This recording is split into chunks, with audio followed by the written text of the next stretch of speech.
Ya, Assalamualaikum warahmatullahi wabarakatuh. Kali ini di materi Kaum Cerdas, dasarnya kita ulas terlebih dahulu ya, mengenal dunia komputer atau mengenal komputer itu sendiri. Nah, pengertian dasar komputer ya, komputer itu adalah serangkaian ataupun sekelompok mesin elektronik yang terdiri dari ribuan bahkan jutaan komponen yang dapat saling bekerja sama serta membentuk sebuah sistem kerja yang rapi dan teliti. Nah, kemudian di sistem ini kemudian dapat digunakan untuk melaksanakan serangkaian pekerjaan secara otomatis berdasarkan urutan instruksi ataupun program yang diberikan kepadanya. Nah, komputer dulu dasarnya disebutkan adalah mesin hitung ya. Nah, namun perkembangannya sekarang sudah makin canggih, bahkan mengarah ke smartphone dan sebagainya. Hampir semua peralatan atau perangkat yang menggunakan sistem komputerisasi. Nah, secara prinsip komputer hanyalah merupakan sebuah alat ya, alat yang bisa digunakan untuk manusia dalam menyelesaikan pekerjaannya. Jadi dibangunnya sebuah komputer tentunya untuk meringankan pekerjaan manusia ya, agar dikerjakan lebih mudah, cepat dan lebih efisien. Nah, untuk bisa bekerja, alat tersebut memerlukan adanya program dan manusia. Nah, pengertian manusia kemudian dikenal dengan istilah brainware, yaitu penggunanya, yaitu yang disebut sebagai manusianya itu sendiri. Nah, brainware ini bisa mencakup orang-orang yang bekerja serta secara langsung dengan menggunakan komputer sebagai alat bantu, ataupun orang-orang yang tidak bekerja secara langsung menggunakan komputer tetapi menerima hasil kerja dari komputer yang berbentuk sebuah laporan. Nah, konsepnya ada 3 ya, yaitu hardware, software dan brainware. Kalau brainware tadi adalah penggunanya, nah sedangkan di sini ada tambahan yaitu software dan hardware. Nah, konsepnya adalah merupakan konsep tritunggal yang tidak bisa dipisahkan satu dengan yang lainnya. Untuk tahap pertama, manusia memasukkan program terlebih dahulu dalam komputer. Kemudian setelah program tersimpan di dalam komputer, maka komputer baru bisa bekerja untuk membantu menyelesaikan persoalan atau pekerjaannya. Nah, generasi komputer ada beberapa, yaitu di generasi pertama dari komputer ditandai dengan ditemukannya tabung hampa udara sebagai alat penguat sinyal. Kemudian generasi ini diganti dengan generasi transistor dan akhirnya timbul generasi ketiga dengan munculnya IC chip ya. Nah, kemudian kini banyak diperdebatkan apakah mikroprosesor yang merupakan pengembangan peningkatan kemampuan dari IC chip bisa dikatakan sebagai pelopor generasi keempat ataukah itu masih terlihat pada generasi ketiga. Nah, alasannya mendukung IC chip kemampuan dari mikroprosesor jauh di atas IC chip ya. Sedangkan yang menolak mengatakan bahwa konsep dasar mikroprosesor masih sama dengan itu, hanya merupakan peningkatan dari kemampuan dari IC chip belakang. Ya. Dengan demikian pada saat ini ya, yang ada berpendapat bahwa ada yang sudah memasuki komputer generasi keempat, ada bahkan kelima, tetapi ada juga yang masih berpendapat bahwa kita belum beranjak dari generasi ketiga. Nah, generasi pertama masih ada tabung hampa udara sebagai penguat sinyal, merupakan ciri khas komputer generasi pertama. Nah, pada awalnya tabung hampa atau bank udara ini atau disebut sebagai vacuum tube ya, digunakan sebagai komponen penguat sinyal. Nah, bahan bakunya terdiri dari kaca sehingga banyak memiliki kelemahan seperti mudah pecah dan mudah menyalurkan panas. Nah, panas ini perlu dinetralisir oleh komponen lain yang berfungsi sebagai pendingin. Jadi model seperti ini ya, dulunya gitu, awal generasi pertama. Dan dengan adanya komponen tambahan akhir, komputer yang ada menjadi besar, berat dan mahal. Pada tahun 1946, komputer elektronik di dunia yang pertama yakni ENIAC ya selesai dibuat ya. Pada komputer tersebut terdapat 18.800 tabung hampa udara dan berbobot 30 ton. Nah, begitu besarnya ukuran sampai memerlukan satu ruangan kelas ya. Satu ruangan kelas yang digunakan untuk mesin tersebut ya, untuk penempatan mesin tersebut. Nah, generasi kedua sudah mulai terlihat, yaitu transistor merupakan ciri khas komputer generasi kedua. Bahan bakunya terdiri di atas 3 lapis, yaitu basic, kolektor, dan emitter.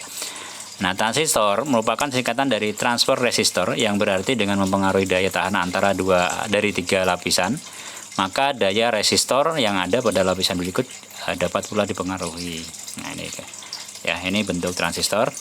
Nah, kemudian dengan demikian fungsi transistor adalah sebagai penguat sinyal, sebagai komponen padat yang mempunyai banyak keunggulan, seperti misalnya tidak mudah pecah, tidak menyalurkan panas, dan demikian komputer yang ada menjadi lebih kecil dan lebih murah. Nah, pada tahun 90-an ini IBM diperkenalkan di dunia komputer secara komersial yang memanfaatkan transistor dan digunakan secara luas, mulai beredar di pasaran. Komputer IBM 7090 buatan Amerika Serikat ini merupakan salah komputer yang komersial yang memanfaatkan transistor. Nah, komputer ini dirancang untuk menyelesaikan segala macam pekerjaan, baik bersifat ilmiah ataupun komersial. Nah, karena kecepatan dan kemampuannya yang dimilikinya menyebabkan IBM 7090 menjadi sangat populer. Ya, komputer generasi kedua lainnya adalah IBM seri 1400, NCR seri 304, Mac 4, dan Honeywell model 800 gitu. Nah, kemudian generasi ketiga konsepnya semakin kecil dan semakin murah dan dari transistor, akhirnya memacu orang untuk terus bekerja di berbagai penelitian. Nah, ribuan transistor akhirnya berhasil digabung dalam satu bentuk yang sangat kecil. Secuil silisium yang mempunyai ukuran beberapa milimeter berhasil diciptakan, dan ini yang disebut sebagai integrated circuit atau IC chip, yang merupakan ciri khas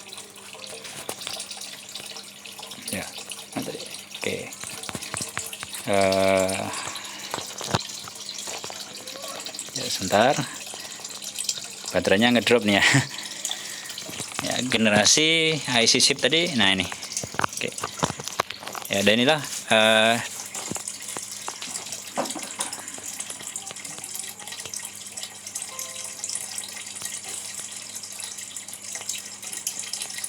halaman 10 ya. Nah, inilah bentuk dari IC chip yang merupakan ciri khas komputer generasi ketiga. Dia lebih kecil dan harga mulai lebih murah ya. Nah, generasi keempat yaitu ada mikroprosesor yang merupakan ciri khas komputer generasi 4 yang merupakan pemadatan ribuan IC ke dalam sebuah chip.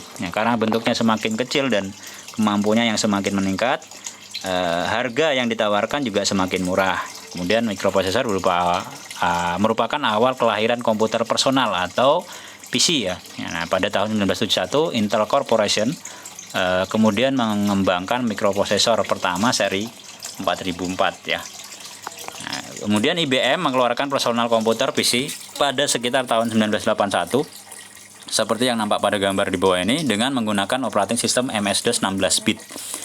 Belum ada yang sekarang. Kalau sekarang udah operating systemnya Windows 7, Windows 10 dan sebagainya. Bahkan sekarang udah masuk ke Windows 11 kalau tidak salah Nah, dikarenakan harga yang ditawarkan tidak jauh berbeda dengan komputer lainnya, di samping teknologinya lebih baik serta nama besar dari IBM sendiri, maka dalam waktu yang sangat singkat komputer ini menjadi sangat populer. Nah, berarti dia masih layar hitam, tulisan teks warna putih gitu doang, belum ada gambarnya pada saat MS-DOS itu. Nah, pada generasi ini ditandai dengan munculnya LSI yaitu Large Scale Integration, yang merupakan pemadatan ribuan mikroprosesor ke dalam sebuah mikroprosesor Selain itu juga ditandai dengan munculnya mikroprosesor dan semikonduktor. Nah, perusahaan yang membuat mikroprosesor diantaranya adalah Intel Corporation, Motorola, Zilog, dan lainnya Ada kita kenal udah Intel produk-produk Intel.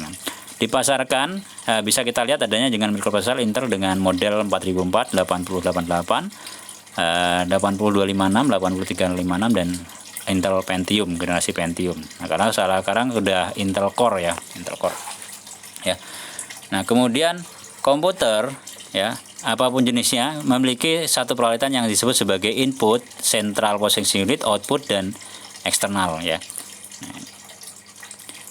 ini gambarnya ketutupan presentasinya. Nah, Nah, external memory. Nah, input device ini diartikan sebagai peralatan yang berfungsi untuk masukan, ya, input ya, artinya masukkan data ke dalam komputer. Jenis input device dimiliki oleh komputer cukup banyak ya.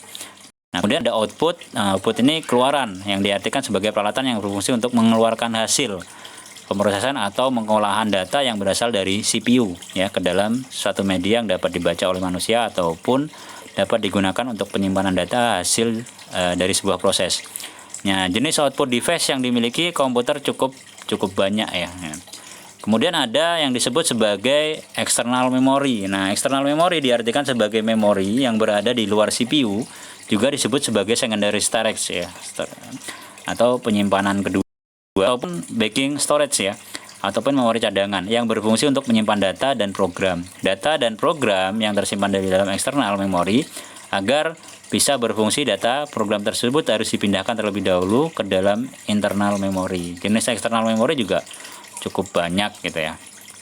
Kemudian ada CPU ya, CPU ya, Central Processing Unit. Ya, bagian ini berfungsi sebagai pemegang kendali dari jalannya kegiatan komputer. Nah, kemudian dan dikarenakan itu CPU juga disebut sebagai otak dari komputer ya. Selain daripada itu, CPU berfungsi sebagai tempat untuk melakukan berbagai pengolahan data ya. Pekerjaan pengolahan data diantaranya mencatat, melihat, membaca, membandingkan, menghitung, mengingat, mengurutkan maupun membandingkan dalam fungsinya ya gitu.